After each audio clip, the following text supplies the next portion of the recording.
Assalamualaikum warahmatullahi wabarakatuh. First of all, I want to introduce my teammate group.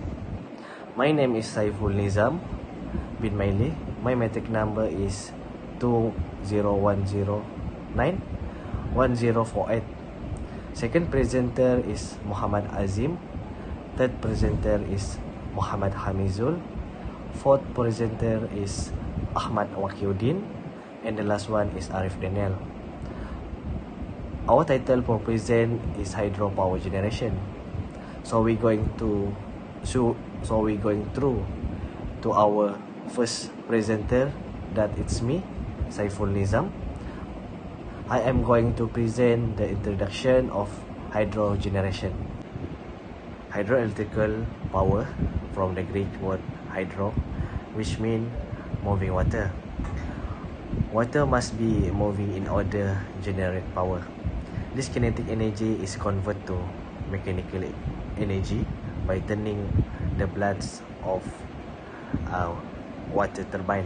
The turbine shaft drives a generator which transforms mechanical energy to electrical energy.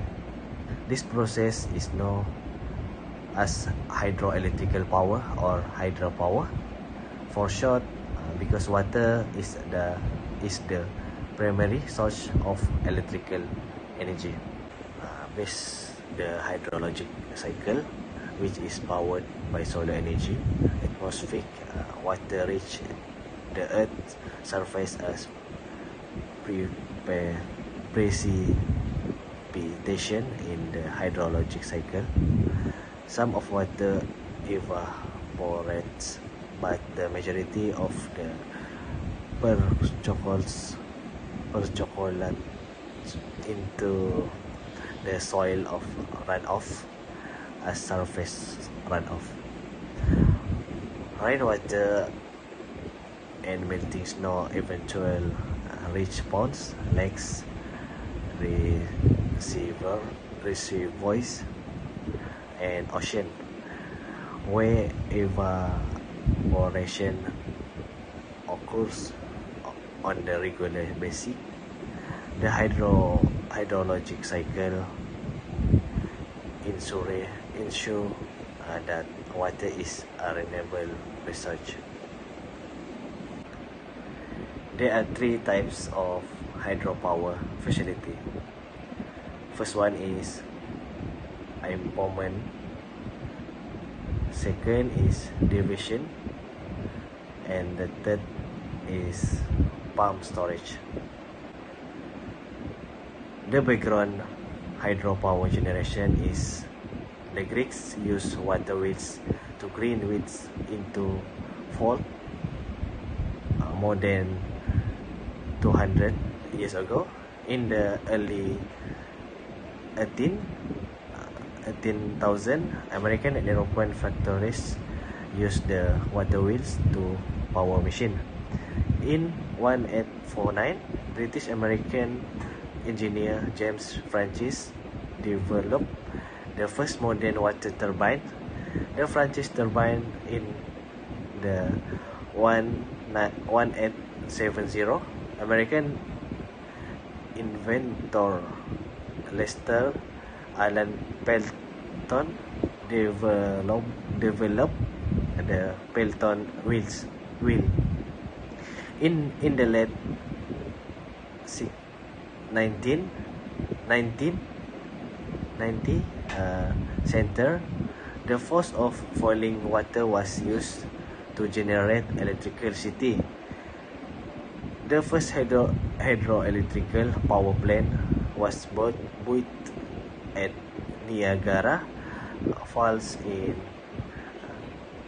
1879. It is height in the early 1940. Hydropower provided 33% of this country electricity. The 20th century witnessed rapid innovation and change in hydropower facility design. Not long after the turn of the 21st century, Hydropower development gained renewed momentum, particularly across Asia and South America. Between 200, 2000 and 2017, nearly 50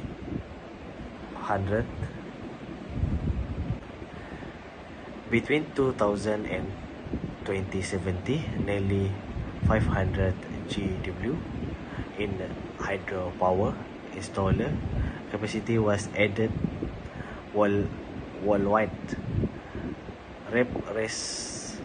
representing an increase of 65% with growth seen 2010 already outstripping that recorded in the first decade of the center.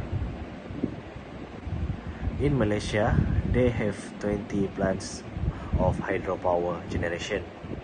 One of them is Ulujerai Hydroelectrical Power Plant, Pahang. And the second is Bakun Hydroelectrical Power Plant in Sarawak. So that's all for me. Thank you very much.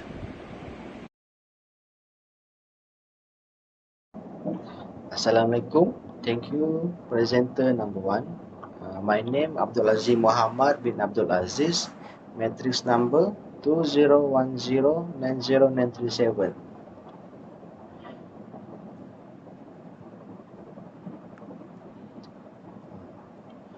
Generating power.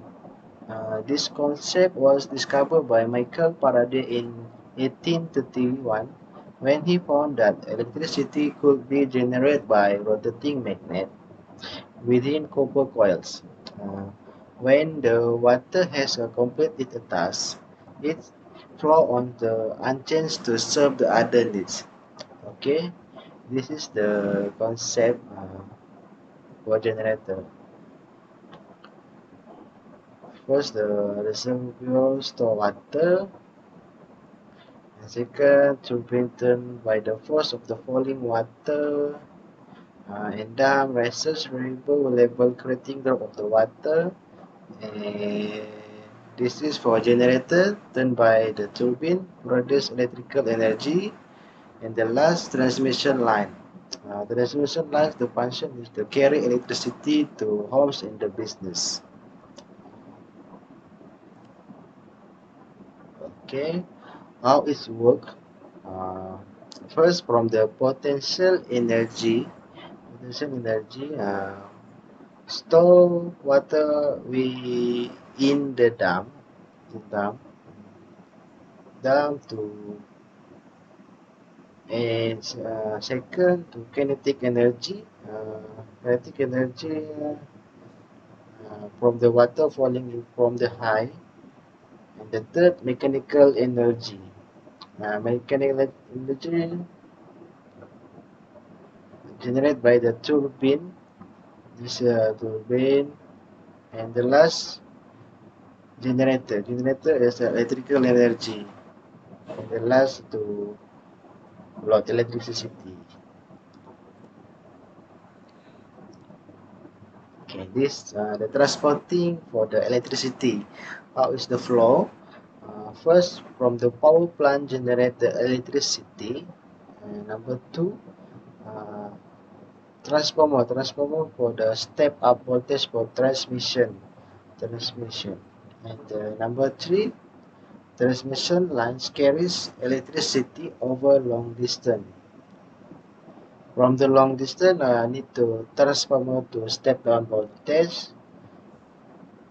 And number 4 and number 5, distribution line carries electricity to house. And number 6, transformer on follow step down voltage before entering the home. Okay, from this is first from generator, and the second to transformer and circuit breaker and high voltage line, local substation, and fault transformer, and the last for house.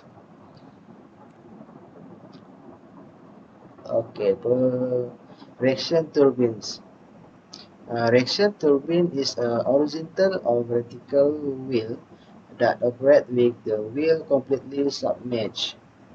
A feature which reduces turbulence.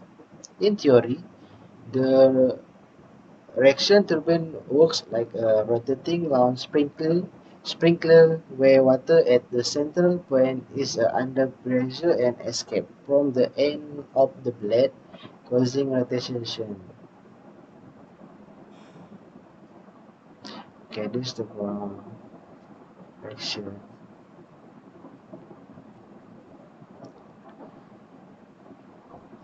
Impulse turbines.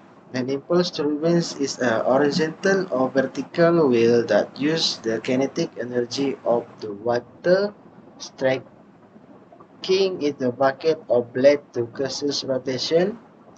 The wheel is covered by the housing and the bucket or blade shaped so that the flow of the water about 170 degrees inside the housing. After tuning the blade or bucket, the water falls to the bottom of the wheel housing and flow out. Okay, this is a process for impulse turbines. Rotor, moving bucket, stator, fish nozzle, rotor, steam pressure and steam velocity. Okay, thank you. Next for the presenter number 3.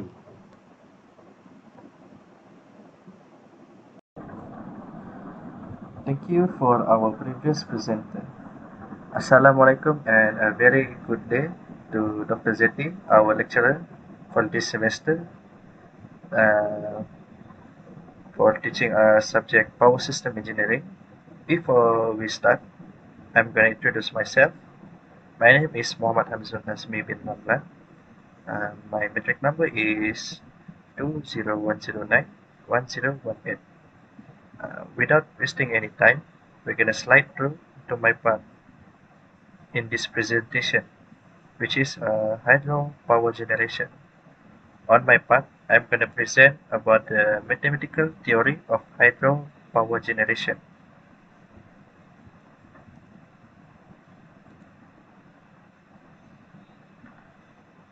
Hydro power plants utilize the potential energy which is contained by falling water and convert it into electricity using equipment. For a moving body of water, the theoretical water power between the 2 points can be calculated as the formula shown in the slide or the notepad. For the intake structure, Bernoulli equation will be applied into this formula between station 1 and station 2, and this is the formula that's shown in the figure. And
the next is pen start, also the same by applying the Bernoulli equation but between station 2 and station 3.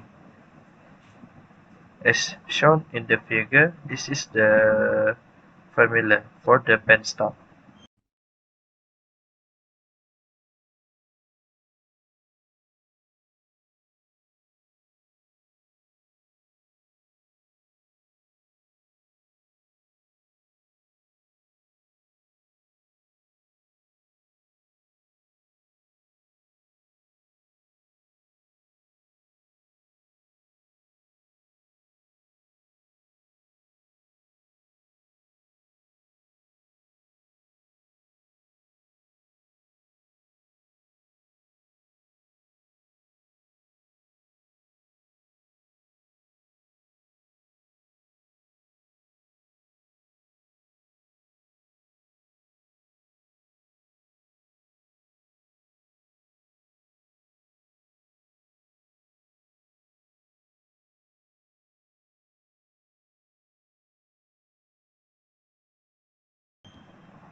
Next,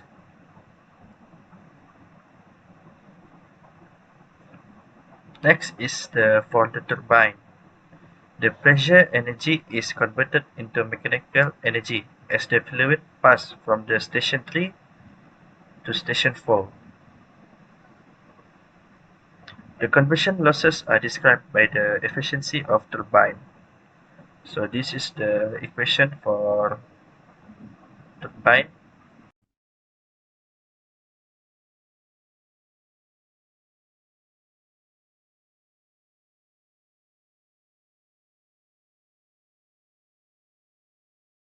The tail race. Also the same by applying the Bernoulli equation between station 4 and station 5. As stated in the figure, that is the formula that is shown.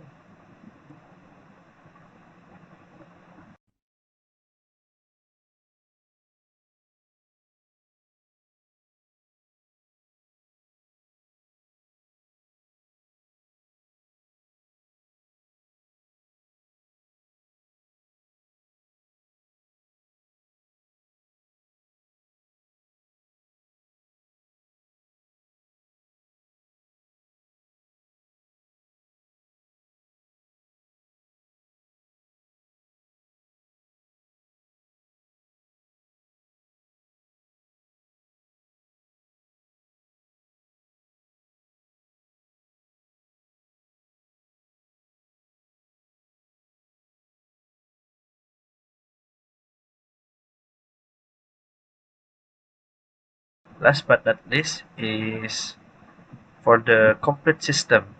Same as previous also, apply by applying the Bernoulli equation, but for the complete system, it will start from station 1 to station 5, and the result formula is shown in the figure in this slide.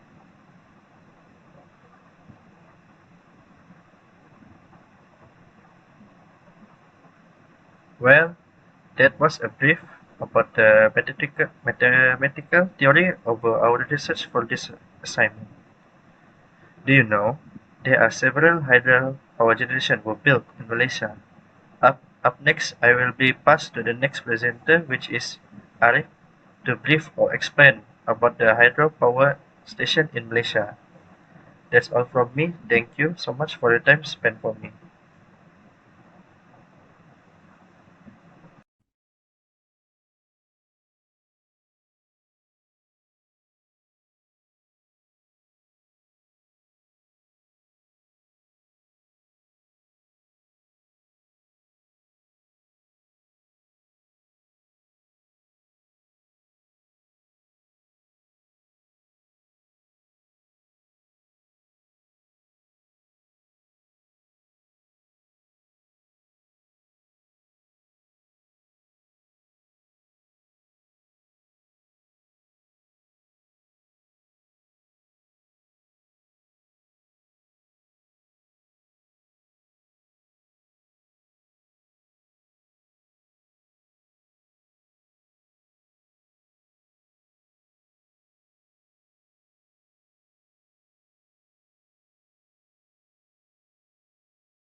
Assalamualaikum and selamat sejahtera.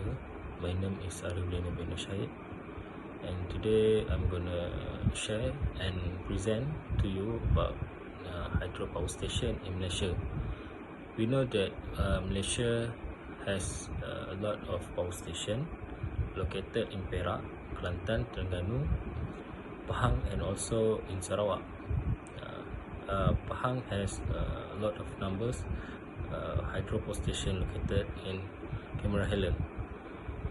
In Peninsular Malaysia, Tenaga Nasional Berhad operates three hydroelectric scheme in the peninsula with an installed generating capacity of 1911 megawatts. They are Sungai Perak, Terengganu, and Cameron Highland. Next, the first station is Bakun Dam.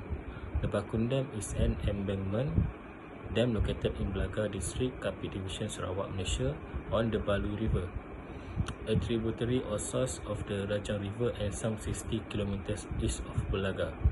As part of the project, the second tallest concrete face rockfill dam in the world built. It is planned to generate 2,400 megawatts of electricity once completed. The next power station is Cenderoh Power Station or Cenderoh Dam.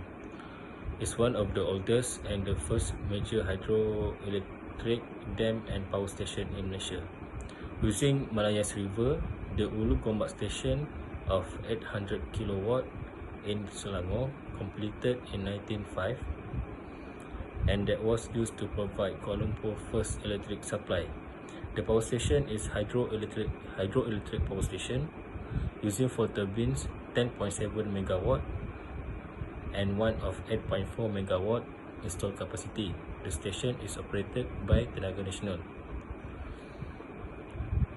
The third station is Pergau Dam, which is Pergau Station, formerly known as Stesen General Electric Sultan Ismail Petra, is a hydroelectric power station in Kuala Yung, Kelantan, Malaysia. It is located about 100 km west of Kota Baru. The power station is an underground hydroelectric power station using 4 turbines, each with 150 megawatts of installed capacity. The station is operated by Tenaga Nasional. The construction, which was undertaken by Balfour Beatty and Communication International, construction started in 1991 and was completed in 2003. In 2003, the dam was officially opened by Sultan Ismail Petra, Sultan of Kelantan. Percentage of mix. We know that Malaysia using a lot of various primary energy source, which is such as oil, natural gas, coal, and renewable energy. The most percentage that Malaysia using is natural gas, which is 41.5%. The second one is crude, NGL, and feed stocks. It is 29.7%. The third one is 24.2%, coal and coal production. Next, government commitment in hydropower generation.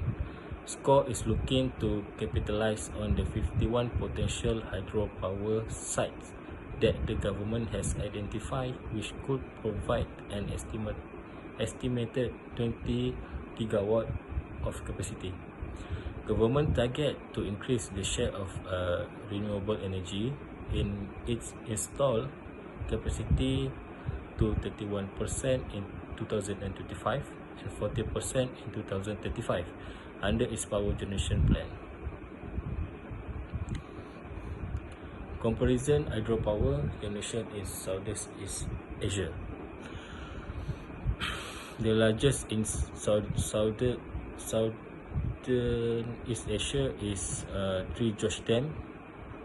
In Southeast Asia is 3 Josh Dam in China, generate capacity of 22,500 megawatts. The second one is Malaysia Hydropower generate in Sarawak, which is Bakun Dam, generate capacity is 2,400 megawatt. The third one, the Kun dan Prakan Chondam hydropower plant in Thailand, generate capacity of 78.7 megawatts. The last one is Tuan Kon Tum in Vietnam, generate capacity is 2,200 megawatts. That's all for this presentation, and thank you.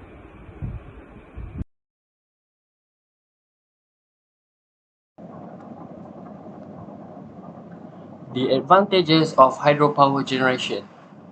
First one, renewable energy. There is no pollution released during the generation of electricity at a hydropower plant because water is energy of the source. Second one, low emission. This hydropower generation does not create carbon dioxide, a greenhouse gas that contributes to global climate change. And the third one, reliable. Water flow is normally quite predictable, which is taken into account when deciding where to build a hydroelectric plant. So now let's look at disadvantages of hydropower plant. First one, it is expensive. It can cost as much as $580 per kilowatt and typically range from 10 milliwatt to 30 milliwatt. The second one, drought potential. Most droughts are a brief interruption in the normal water cycle and should only cause a modest delay in energy output. The third one, environmental consequences. A non-natural water flow causes problems ranging from less silt reaching the rivers to disrupt fish migratory patterns.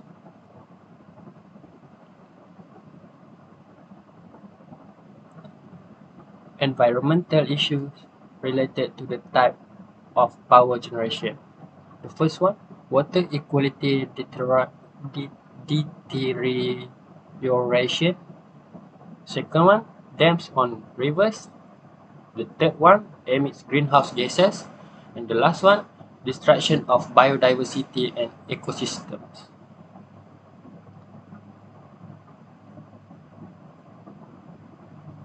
As for conclusions, hydroelectricity is one alternative for meeting the rising need for energy, as well as a dependable renewable resource. Second one, implementing sustainable manufacturing is more important than ever for many different reasons. And the last one, cleaner production and pollution prevention. Thank you.